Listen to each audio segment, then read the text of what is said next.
A black man from the streets was mocked and ignored. 3 years later, he owned the entire company. Before we get into the story, drop a comment and tell us, where in the world are you watching from today? It was an early morning in October of 1984. Cold, wet, and gray, even by Cleveland standards. On the west side of the industrial zone, the rusted gates of the Bayline Logistics warehouse screeched open. The building itself was as forgettable as they come. Poured concrete, faded signage, chipped paint, and docks that looked like they'd crumble under pressure. No one paid attention to the new guy standing by the gate, clutching a plastic folder like it was the last piece of warmth in the world. Inside were his work contract, a photocopy of his ID, and a doctor's note clearing him for labor. The wind bit through his thin jacket, but he didn't complain. On his face sat a quiet kind of uncertainty, the look of someone who's heard, "You're not good enough," just a few too many times. His name was Kofi James, short, broad-shouldered, with strong hands marked by the scars and glue stains of past jobs. His face was wide, nose flat, eyes steady, calm but coiled. He wore dark jeans, a plain t-shirt, and boots that had clearly seen better days.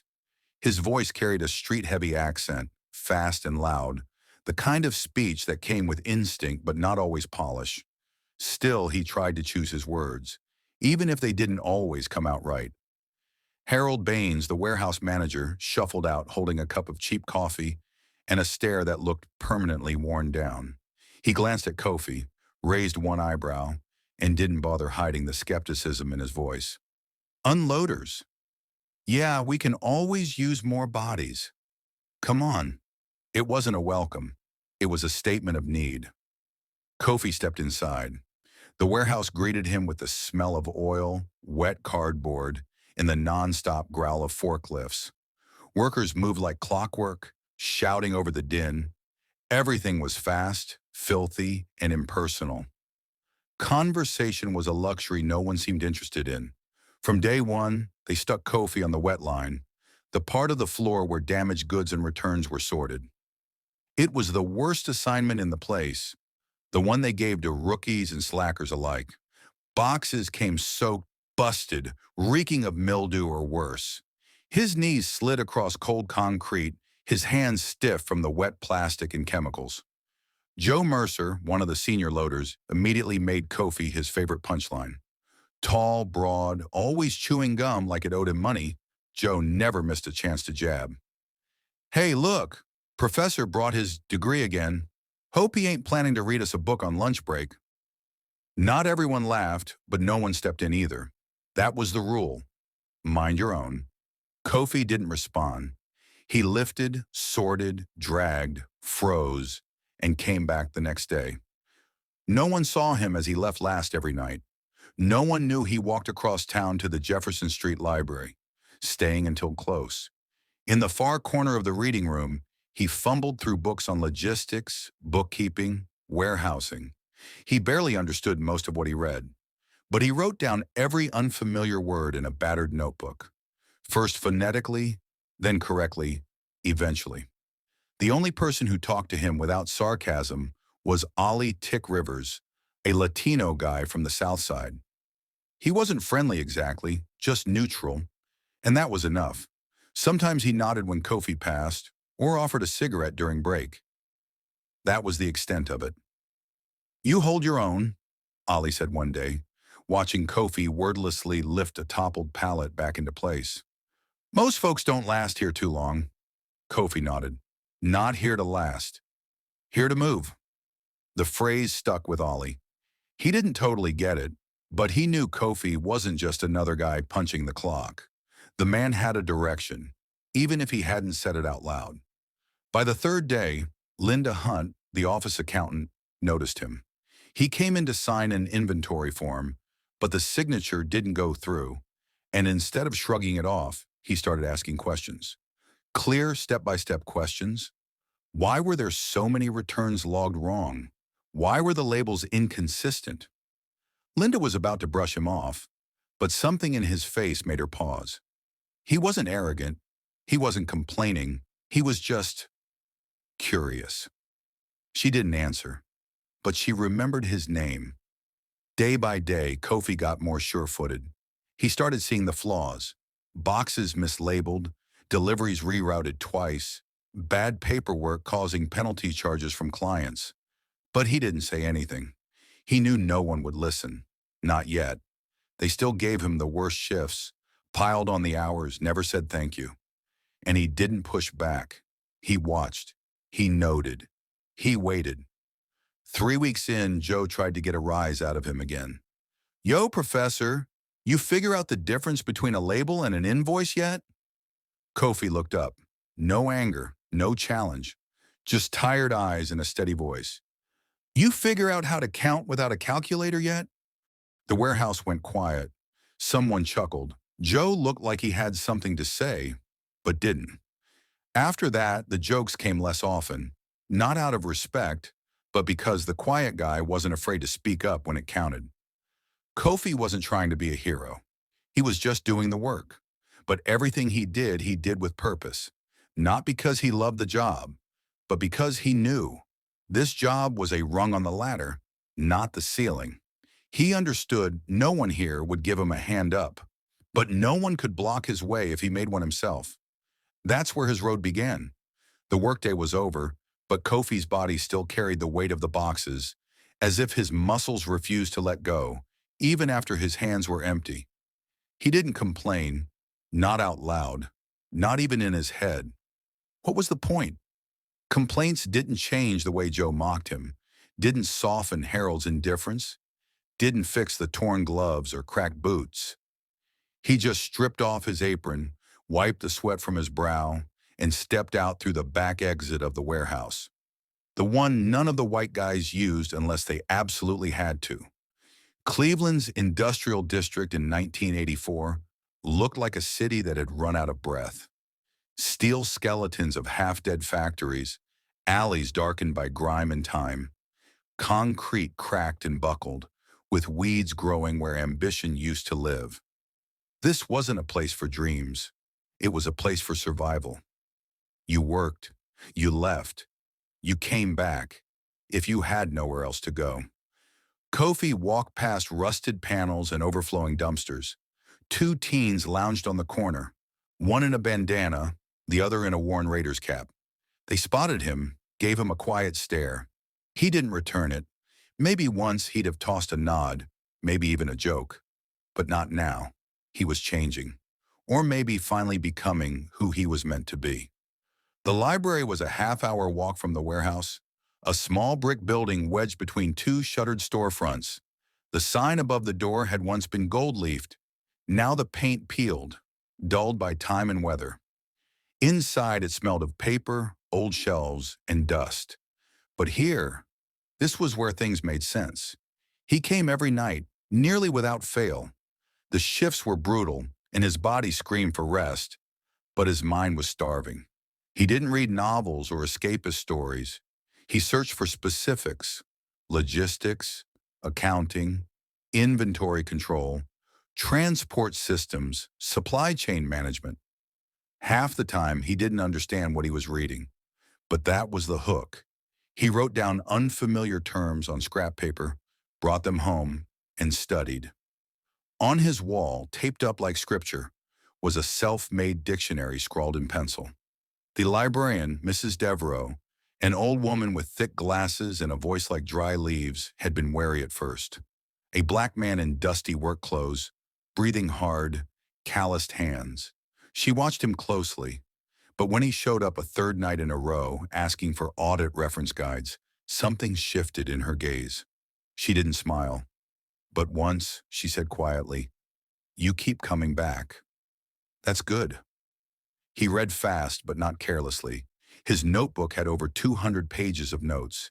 He was starting to see patterns, connections. How one wrong SKU could lead to an inventory shortfall. How wasted minutes on a dock could blow a contract. How human error wasn't just noise. It was sabotage in disguise. Back at the warehouse, he still hauled boxes. Joe still cracked jokes. "Hey, Professor, How about you carry this one to sorting? Might be some diplomas inside. Good reading for you. Kofi didn't answer. Not because he didn't have something to say, because it wouldn't matter. His job was to stay invisible. They saw what they wanted to see. He wasn't about to waste energy proving otherwise. Only one man treated him without contempt. Ollie Tick Rivers. Quiet, observant. One day they crossed paths at the coffee machine during a break, and Ollie said, "Yo, I seen you heading downtown after work. You stay there, or you doing something else?" Kofi met his eyes and simply said, "I'm learning something." Ollie nodded. They didn't talk about it again. But something unspoken settled between them. Not friendship, not sympathy, just a wordless respect.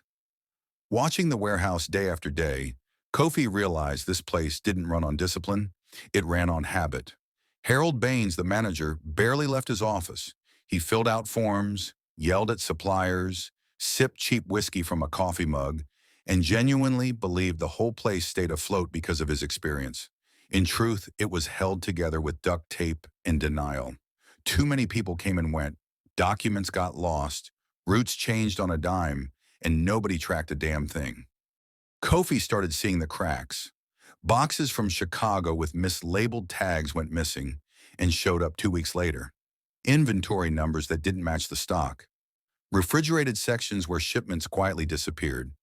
He kept it all in his head, then checked it against the books at night. He told no one. No one asked. And if they did, who would really listen? Sometimes he stayed at the library until the lights dimmed, and Mrs. Devereaux would appear behind him, soft but firm. "Young man, that's enough for today." He'd gently close the book, slide it back onto the shelf, and walk home, to a room on the edge of the industrial zone. Just a bed, a stove, and peeling walls. But it was quiet, and it was enough. Weeks passed, then months. He barely noticed the pain in his shoulders or lower back anymore. Physical exhaustion faded the moment he cracked open another chapter. His mind was getting stronger, sharper, and nobody saw it. He didn't have a deadline, didn't know when this knowledge would pay off, but he was sure of one thing. If he kept going, it would. And when that moment came, he'd be ready. For now, he stayed unseen, but something inside him had already shifted. He wasn't just a warehouse grunt anymore. He was becoming someone who understood the machine and where it broke down. And that's the start of real power. It had been nearly 2 years since Kofi first stepped through the warehouse doors in Cleveland's East Side Industrial Zone. Time had left its mark. Dust had settled into his skin, his hands were thick with calluses, and his back ached more often than not. In those 2 years, 4 new laborers had come and gone. 2 inventory clerks quit, 3 drivers left, and 1 assistant manager disappeared without so much as a goodbye. The warehouse, once barely keeping pace, was starting to buckle under the weight of its own disorganization. Long-ignored problems finally caught up. Unlogged deliveries, misplaced shipments, missing inventory, and canceled client contracts. Business was running on fumes, and the cracks were no longer invisible. You could hear them groaning beneath Harold's every step across the concrete. Harold Baines, once smug in his middle management kingdom, had grown snappier. He smoked more, forgot things, messed up numbers. Though he'd never admit it, he still clung to his rigid hierarchy. A laborer was a laborer, and smart talk belonged to the people in collared shirts. To him, the downturn was temporary. "Just the market," he'd say. "It'll turn around." He clung to old systems like they were life rafts. Any suggestion, especially from someone like Kofi, fell on deaf ears. Kofi, meanwhile, hadn't changed his routine. Still did the dirty work. Still didn't complain. But something had shifted. He knew a hell of a lot more now. He could trace supply chains, list common routes, flag clients who paid late, and name the pallets no one ever logged into the system. He knew how long unloading really took, how much time got lost between tasks. He'd catch glimpses of reports Linda left on her desk and jot down numbers in a worn notebook at home, cross-checking them with what he'd read at the library. In 2 years, he'd built a full mental model of the business, one he served with his hands but understood with his head. The mood on the floor grew darker. Pay was thinner. Bonuses got trimmed. Orders slowed. Joe Mercer, the loudmouth who used to crack jokes, turned bitter. Meaner. Not just to Kofi, to everyone. He'd bump shoulders on purpose. Toss boxes a little too close. One day he muttered, "Just 'cause you're quiet don't mean we don't see you. You think you're smarter than us?" Kofi didn't answer. Words didn't matter here. Actions did. Linda Hunt was working late more often. The bags under her eyes were darker now. She'd been with the company long enough to see the ship taking on water, but didn't believe anyone could steer it away from the rocks. She knew Harold wouldn't listen, not even to her, but she started noticing things. Once or twice, walking past the break room, she'd see Kofi looking at the reports, and not just glancing. He caught a mistake once, pointed out a miscalculated figure, referencing a shipment slip. She didn't react in the moment, but she didn't forget it either. The next day, as she walked past him, she said quietly, "You do that math in your head?" He looked at her and nodded. That was it. She didn't press. But from then on, she watched him a little differently. Ollie "Tick" Rivers hadn't changed much in 2 years. Still kept to himself. Still did his job. Still didn't start trouble. Now and then he'd nod at Kofi or leave half his sandwich nearby if Kofi skipped lunch. They barely spoke, but Tick could tell. Kofi wasn't just another guy moving boxes. There was something in his eyes, like he was seeing things others didn't. That alone earned him a quiet kind of respect. By spring 1986, things hit a new low. One of the warehouse's biggest clients, a hardware chain from the next county, pulled the plug. The reason was obvious. Late deliveries, damaged stock, poor storage. Harold lost it. He shouted in meetings, blamed everyone, ordered people to work faster and tighten up. No one said what they were all thinking. The problem wasn't the people. It was the mess behind the scenes. Bad data, broken processes, old habits.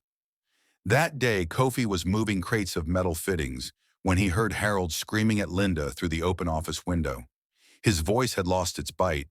It sounded like a man no longer in control, not managing, just barely holding on. After that meeting, Linda walked past Kofi and, almost casually, left a folder on the table beside him. He glanced up. She gave a small nod. No words, just permission. Inside were 3 months of reports. Losses, trends, numbers in red ink. Kofi read them during his breaks, in the storage room between shifts. Then at home, he wrote out what he saw. Patterns, problems, gaps. A plan started to form. Nothing flashy, just logic. Adjust delivery routes.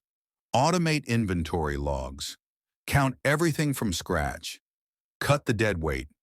He drew up charts, built simple tables, wrote clear instructions. Not complicated, not if you knew what you were looking at. He didn't bring it to Harold. That would have been a waste. Instead, he left the folder in the office. Neat, stapled, signed at the bottom. Suggested plan for reducing losses, Kofi James. 3 days later, he found the folder in the trash bin next to the coffee machine. Joe laughed when he saw it. "You really gave him homework? What's next, Professor? A PowerPoint?" Kofi didn't flinch. He already knew no one would listen. That didn't mean he'd stop. That same week, one of the smaller shareholders started quietly selling off his stake in the company. Kofi overheard 2 drivers talking about it by the side entrance. That night, he went to the bank. His aunt's inheritance, a few thousand, was still sitting untouched. He stayed up late with the documents, and the next morning he signed the papers. He bought in. Just a sliver, a tiny share, but enough to have a foot in the door. The transaction went through quietly. No announcement, no fanfare. No one at the warehouse knew. Kofi still carried boxes, still kept his head down. But now he was in the system, not outside looking in, not anymore. And he knew one thing for sure. He wasn't stopping. A few more months slipped by. The warehouse groaned louder with every passing week, like an old semi rattling down a pothole-ridden road. Orders kept drying up, suppliers pulled out, and clients were bailing, choosing competitors who were faster, clearer, easier to work with. Harold's eyes sank deeper behind puffy bags, his graying hair matted to his forehead as he buried himself in spreadsheets, chasing problems he didn't fully understand. The system wasn't just glitching, it was breaking. Reports stopped lining up, logistics turned into a maze with no exits, and each day felt like another desperate attempt to put out a fire with his bare hands. Kofi, meanwhile, kept doing what he always did. Showed up on time, handled the dirty work, stayed out of everyone's way. Most people barely noticed him anymore. Joe still acted like a jerk, but the bravado was fading. There was something bitter in him now. Panic, maybe. He could feel the warehouse sinking, and like always, he needed someone to blame. And who better than the quiet black guy from the wrong side of town? But Linda had started to notice. Even through the fatigue, she saw how Kofi stayed late. Not just once or twice, but often, drifting into the accounting room like he was just passing through, then quietly organizing papers, cross-checking numbers, making sense of the chaos. One night she left a pile of reports out on purpose, just to see. The next morning, they were exactly where she'd left them, except one had a pencil mark in the margin. Wrong figure, incorrect ratio. "Who did this?" she asked out loud, not really expecting an answer. Kofi didn't say a word, but something flickered in his eyes. He wasn't scared. He knew exactly what he was doing. Then came the day things really snapped. A truck had been misrouted, paperwork had vanished, and Harold stormed out of his office, veins bulging in his neck. "I want suggestions. Anybody. Someone, for Christ's sake." Silence. No one moved. Even Joe looked away. Kofi, standing by the door gripping a plastic crate, finally raised his eyes. When he spoke, it was slow and steady, accent thick, but words sharp. "You need a new system, new layout, new routes. Your inventory's a mess. Your records don't even match each other." The room froze. Linda turned toward him. Harold stared, caught off guard. Then Joe snorted and let out a mocking laugh. Loud, mean, performative. You're gonna teach us how to run a warehouse now." Harold waved him off with a tired flick of the wrist. He wasn't listening. Hadn't been for years. He was too burned out to care what the guy hauling boxes had to say. "Get back to work, Kofi. This isn't your lane." Kofi didn't argue, didn't raise his voice. He just turned around and walked away. But that night he pulled out his notes again. Only now it wasn't just an idea. It was a fully formed plan. Numbers, timelines, routing charts, loss prevention strategies. He could trim 30% off delivery times, plug revenue leaks, clean up inventory records. He didn't need permission. He needed leverage.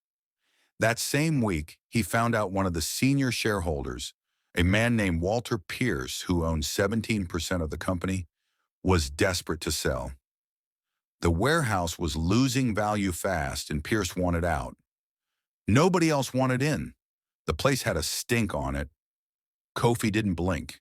That night, he pulled the inheritance his aunt had left him out of Oklahoma. It wasn't quite enough, but he negotiated terms.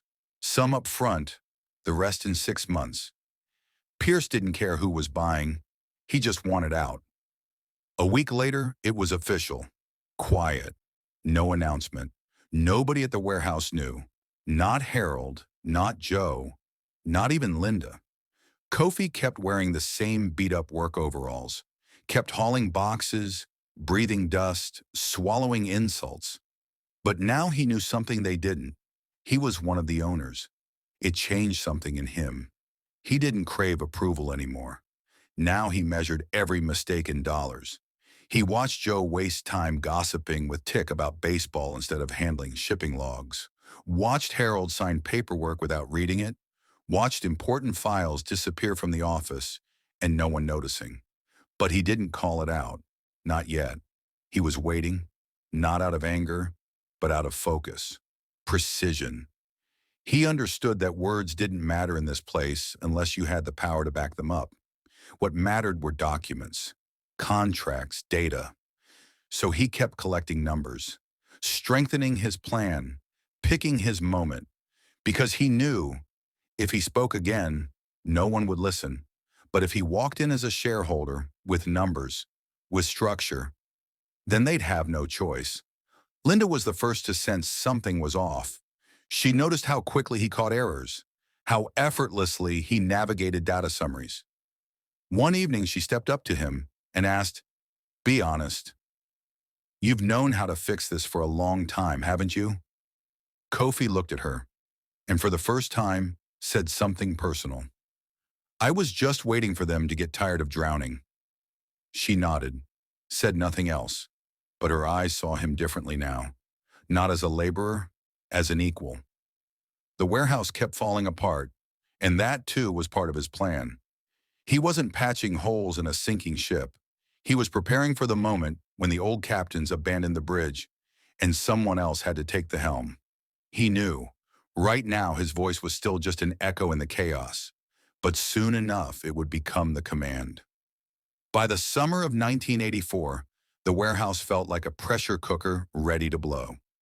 You could taste the stress in the air. Everything was coming apart. Everyone felt it, from the guys on the loading dock to the folks upstairs doing payroll. Clients kept walking away, shipments got delayed, deliveries went missing, and mistakes were spreading like weeds in a backyard nobody bothered to mow. Vendors started asking for payment up front. Management tried to put on a brave face, like everything was under control, but it was just theater, a tired act for investors who had stopped returning calls.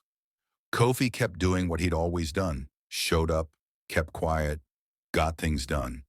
But now there was something different in his eyes. It wasn't just about knowing what he was doing. It was about knowing it mattered. After buying a stake in the company, he gained access to the internal documents.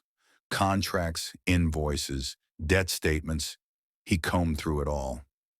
At home, he had a folder, thick and worn, filled with hard numbers, flow charts, revised shipping routes, cost-cutting proposals. He kept it tucked behind an old radio in the closet where his mother's photographs and his nephew's crayon drawings used to be. Harold Baines, worn to the bone and hollow behind the eyes, was trying to hang on to what little control he had left. He didn't shout anymore. He didn't have the energy. His hands moved slower. His mind drifted. He had no idea the change was already breathing down his neck. Day after day, he signed papers without reading them. He was a man molded by the system, now broken by it. He believed in hierarchy, but the structure he trusted had crumbled beneath him. Then Linda Hunt quit. She'd had enough. Her office looked more like a garage sale than a workspace. Papers stacked in corners, the phone collecting dust. She handed in her resignation without a speech, without a fuss. Harold just nodded. He didn't ask why. He already knew. She'd been there over a decade. She left the building quietly, a mix of sorrow and relief in her steps. But before she walked out, she stopped by the records room, pulled a few folders labeled internal use only, slipped them into a manila envelope, and handed it to Kofi at the door. No smile, no small talk. Just a line. "You know what to do." He nodded, and he did. It wasn't just an act of trust, it was respect. Linda saw what many hadn't, that Kofi wasn't fueled by anger or ego. He was operating on facts, logic, and a clear-eyed belief that the system was dead and it needed a reset. A month later, Kofi bought another stake, 12%. It belonged to the younger brother of one of the original founders, a guy who'd long since moved to Florida and wanted nothing to do with cold gray Ohio. The deal went through a proxy. No one at the warehouse had any clue who the new shareholder was.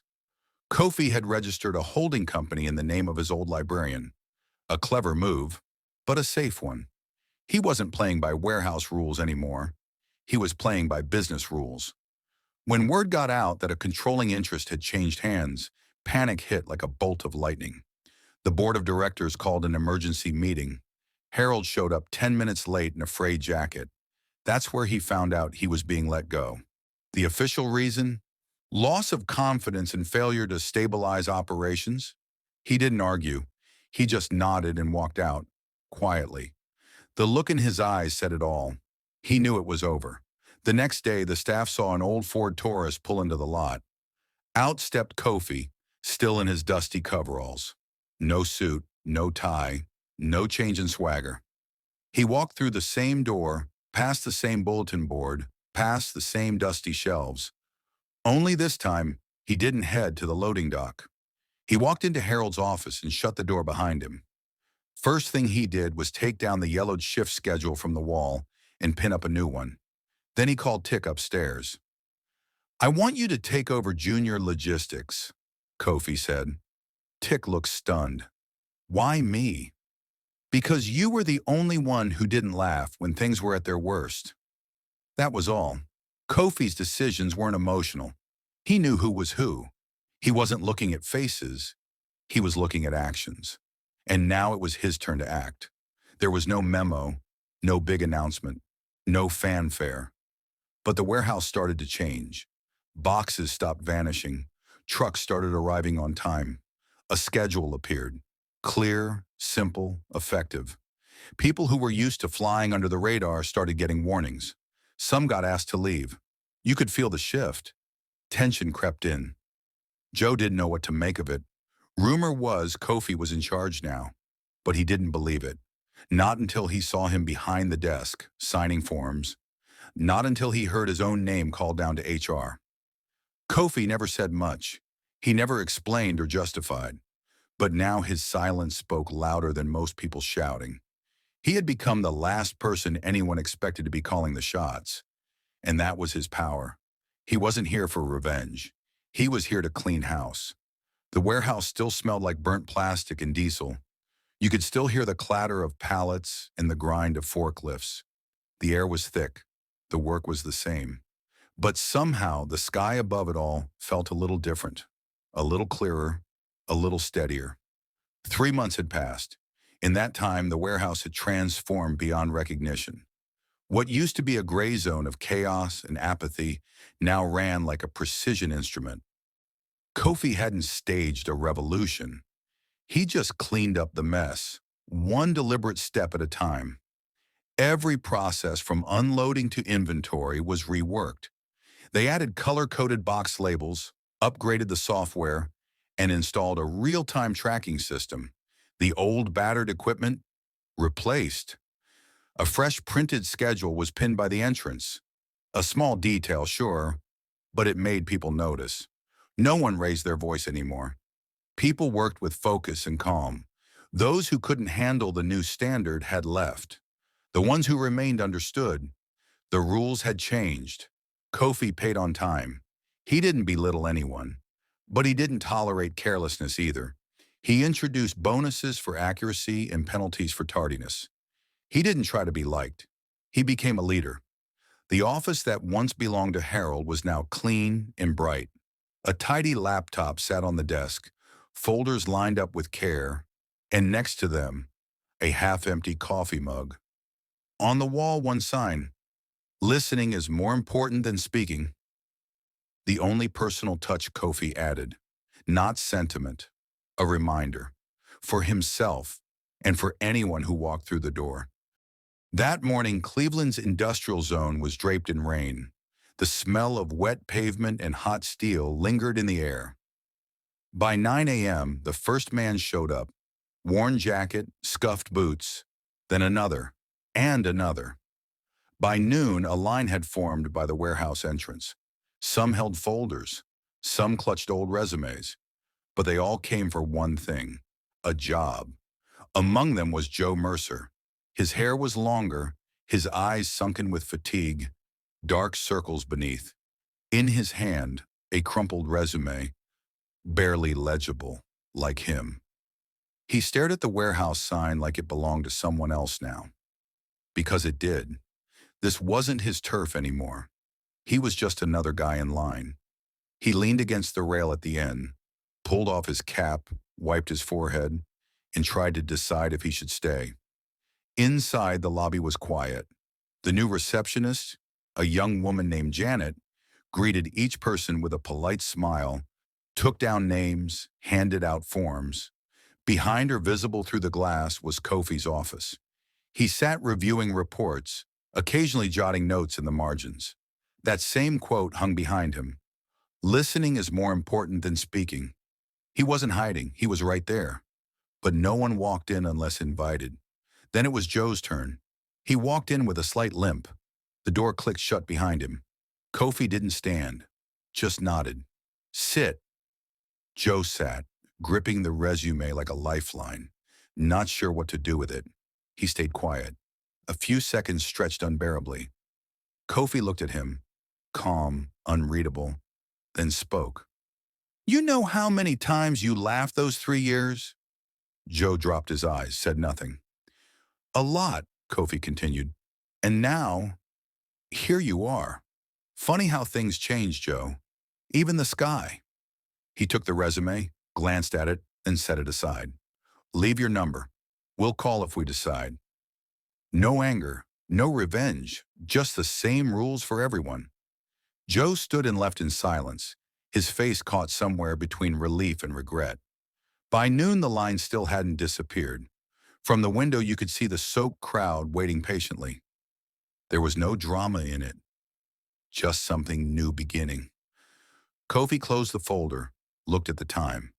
The day was just getting started. The warehouse was his now, but he hadn't turned into someone else. He was the same person he had always been. The only difference was, now everyone else could finally see him for who he was. The changes in Kofi's life weren't just a product of hard work. They were proof. Proof that it is possible to rewrite your story. Even when the world is stacked against you, he was never loud about what he deserved. He just kept doing the work. Step by step, even when they called him slow, invisible, or worse. But in the end, the world caught up. Now in his hands wasn't just a warehouse. It was living proof that even in the harshest conditions, you can change your fate, and maybe someone else's too. When the same people who once mocked him now stood outside his door. Kofi understood one thing. People will doubt you. They'll overlook you, but they can't stop you. Not if you believe in yourself. He didn't humiliate them. He didn't seek revenge. He simply offered a chance to those who had once refused to see him. And maybe, just maybe, that was the biggest victory of all. Because real strength isn't about tearing others down. It's about lifting them up. It's about giving a chance to those who are ready to work, ready to learn, ready to stop letting fear or pride hold them back. It doesn't matter where you start. What matters is how you finish. And if you keep going, if you refuse to quit, the world will eventually recognize the fire inside you. Even if you're the quiet one in the corner no one noticed. You know what? We're all that person at some point. On the sidelines. On the outside looking in. But that's not the end. That's just the beginning. You might start at the bottom. You might be the one everyone doubts. But if you keep moving, even with fear, even with uncertainty, you'll get somewhere most people only dream of. That's your win. Because the journey isn't just about the destination. It's about every step, every ounce of effort you invest in your future. So if this story hit home, if something inside you says, I can do this too, then don't stop. Follow the channel. Here, we don't just tell stories, we take steps together. And remember, nothing is impossible. All you need is belief and grit. And if you ever need more stories like this to remind you of what's possible, you know where to find us. Don't give up. You're stronger than you think.